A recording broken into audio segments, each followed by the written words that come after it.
ஒரு காதல் என்பது ரோஜா செடி முள்ளு தான் குத்தும். ஆனால் காதலிப்பது ரோஜா பூ போல் மலர்ந்திருக்கும். கட்டுமரம் போல் கடலில் இருக்கும் அலைகள் போல உன் இதயத்தில் இருக்கும். ஆனால் உன் ஆசைகள் தீர என் மனதில் இருப்பது உன் நினைவுதான். காதலித்திருப்பது ஒரு கனவு, ஆனால் காதல் வருவது ஒரு கனவுதான். நீ தோன்றும் இடத்தில் உன் பாதங்கள் நிறைய பூக்களோடும் ஆசைகளோடும் உணவுகளோடும் இருக்கும்.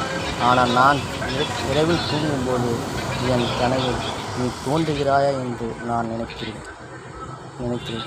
ஆனால் ஆசையில் இருப்பது உன் இதயத்தில். ஆனால் இதயத்தில் துடிப்பது 1 மணி நேரம்தான். உன் மூச்சு இருக்கும் வரை அந்த மூச்சு என் இரவு நைட்டுக்கு தூக்கம்தான். ஆனால் உன்னை காணவில்லை என்றால் 1 மணி நேரம் எனக்கு தூக்கம் வரவில்லை. இப்படிக்கு வீராசாமி.